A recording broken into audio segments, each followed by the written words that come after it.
अस्सलाम वालेकुम स्टूडेंट्स, आज हम डिस्कस करेंगे चैप्टर नंबर 1 मेजरमेंट्स के लिए एक्सरसाइज क्वेश्चंस को। अगर हम स्टार्ट करें एक्सरसाइज क्वेश्चंस को तो नंबर 1 जो हमारे पास क्वेश्चन आता है वो है name several repetitive phenomenas occurring in nature which could serve as reasonable time standards. इस क्वेश्चन में हमें क्या पूछा गया है? इस क्वेश्चन में बेसिकली ये पूछा गया है कि हमारे इर्द गिर्द होने वाले वो नेचुरल फिनोमिनास के बारे में बताएं जो कि खुद को एक ख़ास टाइम इंटरवल के बाद रिपीट करते हैं और उनको हम जो है वो टाइम स्टैंडर्ड के तौर पे इस्तेमाल कर सकते हैं। तो इसके लिए हम जो है वो कंसिडर कर लेते हैं सम फिनोमिनास, ऐसे फिनोमिनास जो कि हमारी नेचर में अकर हो रहे होते हैं और ये फिनोमिनास एक ख़ास इंटरवल ऑफ टाइम के बाद जो है वो क्या होते हैं, रिपीट होते हैं। ठीक है, वो फिनोमिनास जो एक ख़ास टाइम इंटरवल के बाद रिपीट होते हैं, ऐसे तमाम फिनोमिनास को हम कहते हैं रेपिटेटिव फिनोमिनास।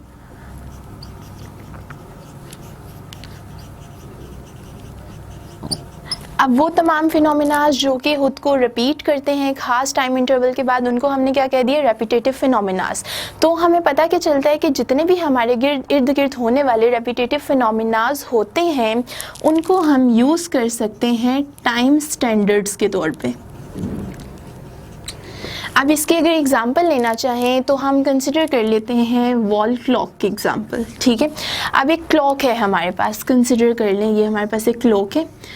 अगर यहाँ पे जो है ये 12 है और ये हमारे पास 3 है, तो इस टाइम जो इसकी आवर नीडल्स हैं वो हमें क्या एक्सप्लेन कर रही हैं कि इस टाइम घड़ी पे 3 बजे हुए हैं, जबकि आप जानते हैं एग्जैक्ट 12 घंटे बाद क्या होगा, दोबारा हमें घड़ी के ऊपर जो है वो 3 बजे हुए नज़र आएंगे।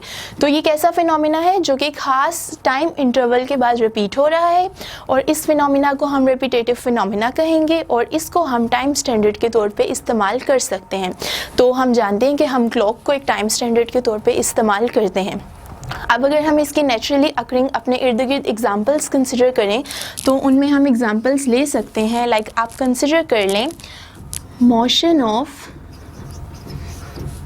मून अराउंड अर्थ, कि ज़मीन के इर्द गिर्द जो सूरज है वो अपना चक्कर काटता है। ठीक है, और ये एक रिपीटेटिव फिनोमिना है, यानी ये खास टाइम इंटरवल के बाद रिपीट होता है। ये तो नहीं कि जो सूरज चांद है आपका उसने सिर्फ एक ही दफ़ा अर्थ के गिर्द चक्कर काटा, बल्कि हर 24 घंटे के बाद जो मून है वो अपना दोबारा से एक चक्कर जो है वो स्टार्ट कर देता है। तो इसका मतलब है कि motion of moon around the earth भी क्या है, एक रिपीटेटिव फिनोमिना है और इसको हम यूज़ कर सकते हैं एक टाइम स्टैंडर्ड के तौर पे। इसके एक सेकेंड एग्जांपल कंसिडर करें तो हम ले सकते हैं मोशन ऑफ अर्थ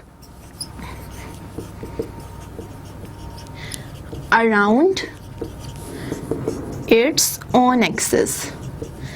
हमें पता है कि जो ज़मीन है वो भी अपने ही एक्सिस में, अपने ही स्पिन में जो है वो चक्कर काट रही होती है और ये भी फिनोमिना एक ख़ास इंटरवल के बाद रिपीट होता है जिसे हम रेपिटेटिव फिनोमिना कहेंगे और इसको भी हम एक टाइम स्टैंडर्ड के तौर पे इस्तेमाल कर सकते हैं।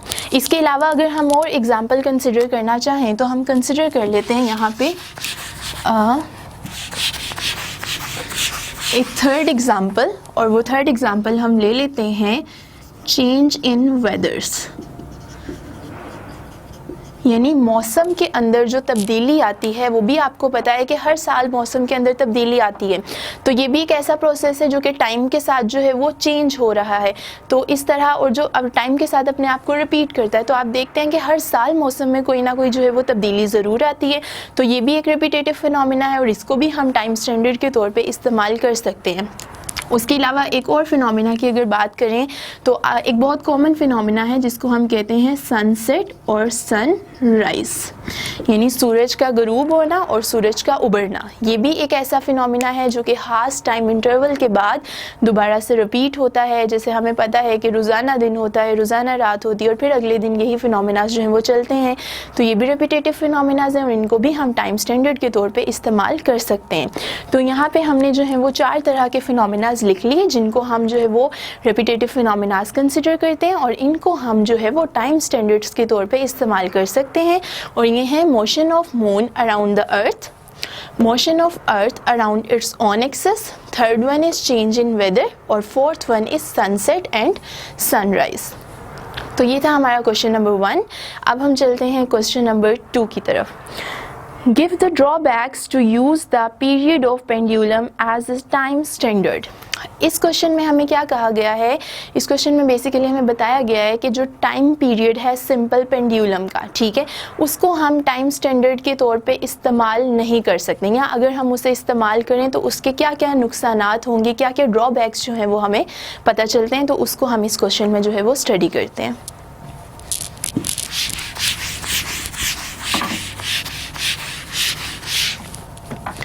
Question number 2।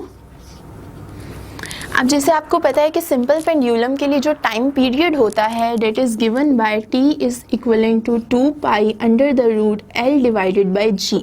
अब क्वेश्चन के अकॉर्डिंगली हमें क्या कहा गया है कि इस टाइम पीरियड को, जो कि एक सिंपल पेंडुलम का टाइम पीरियड है, अगर हम इसे एक टाइम स्टैंडर्ड के तौर पे इस्तेमाल करें तो क्या पॉसिबल जो है वो ड्रॉबैक्स हो सकते हैं, यानी क्या पॉसिबल जो है वो इसके बुरे नताइज जो है वो हमारे सामने आएंगे, उनको हमने जो है वो डिस्कस करना है। अब हमें टाइम स्टैंडर्ड हमेशा वही इस्तेमाल करना पड़ता है जो कि फ़िक्स रहता है, यानी जिसमें किसी किस्म का रद्दोबदल या किसी किस्म की तब्दीली जो है वो ना आए। लेकिन अब जैसे आप देख सकते हैं घड़ी है, वॉल क्लॉक है, उसके अंदर जो है वो कोई तब्दीली नहीं आती। अगर दोपहर को 3 बज रहे हैं तो अगले दिन भी दोपहर को 3 बजेंगे। मौसम के साथ ये नहीं होता कि आज जो है वो बहुत गर्मी का दिन था तो 3 बजे जो है वो एग्जैक्टली 3 बज रहे हैं, लेकिन अगर अगले दिन कोई मौसम जो है वो बहुत खुशगवार मौसम है, ठंडा मौसम है, तो उस दिन जो है वो टाइम थोड़ा सा आगे पीछे हो गया।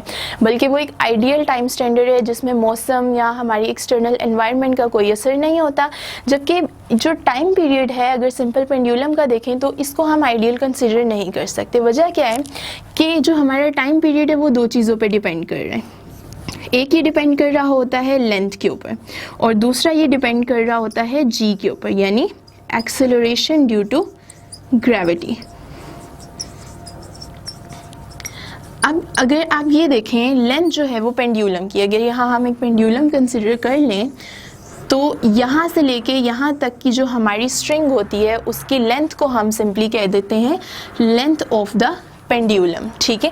तो इस लेंथ के ऊपर जो है वो टाइम पीरियड डिपेंड कर रहा होता है। अब होता क्या है कि जब गर्मी का मौसम होता है ना, तो आपको पता है चीज़ें जो हैं वो एक्सपैंड होना शुरू हो जाती हैं, फैलना शुरू हो जाती हैं। तो क्या होगा, गर्मी के मौसम में ये जो लेंथ है वो क्या होगी, एक्सपैंड होगी इन समर। साथ ही साथ जब सर्दी का मौसम आता है तो लेंथ्स जो हैं वो क्या हो जाती हैं, कॉन्ट्रैक्ट होना शुरू हो जाती हैं, ठीक है। तो यहाँ हम लिख लेते हैं कॉन्ट्रैक्ट इन विंटर।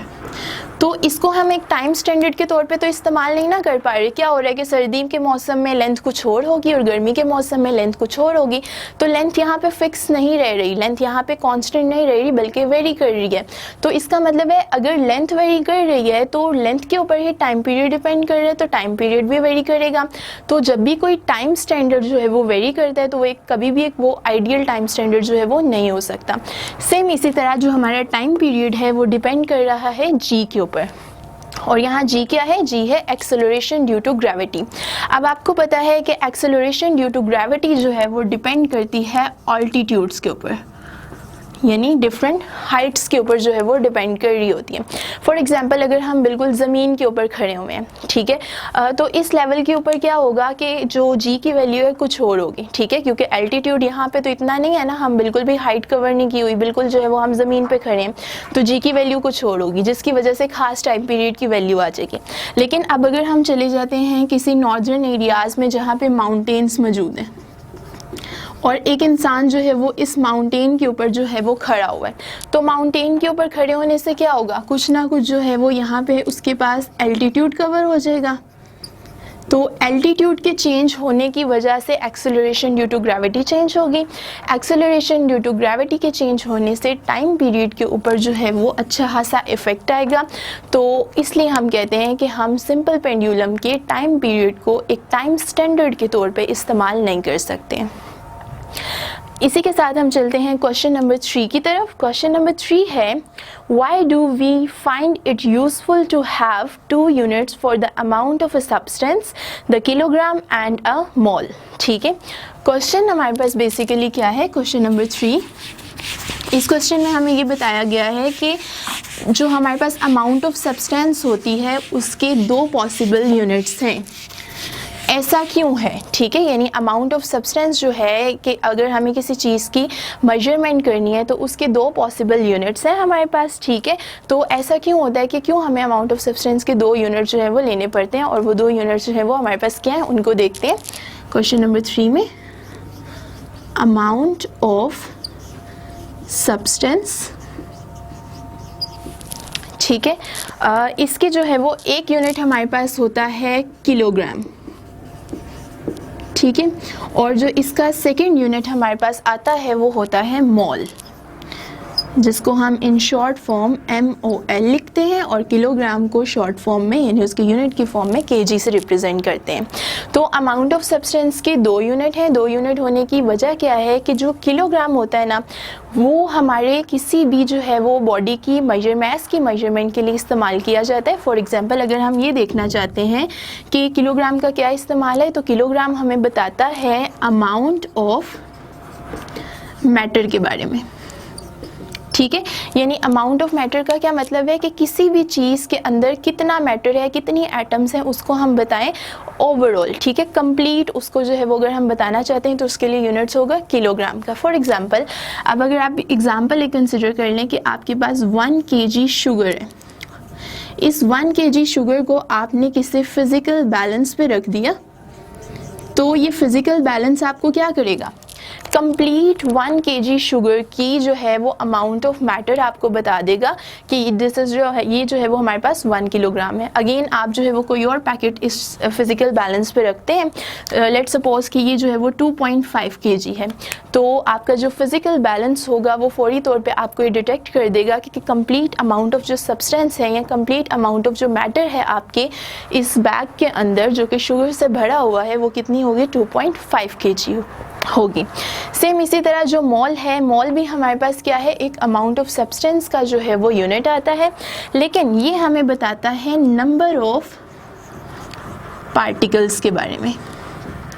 ठीक है, जैसे ऊपर के एग्जांपल में हमने कंसिडर किया कि एक पूरा बैग ले लिया जिसमें इस तरह से 1 kg शुगर थी, तो अगर हम इस पूरे को जो है वो किसी फिजिकल बैलेंस से नापते थे तो वो हमें इसकी कंप्लीट जो है वो अमाउंट बता देता था मैटर की, डेट इज़ 1 kg।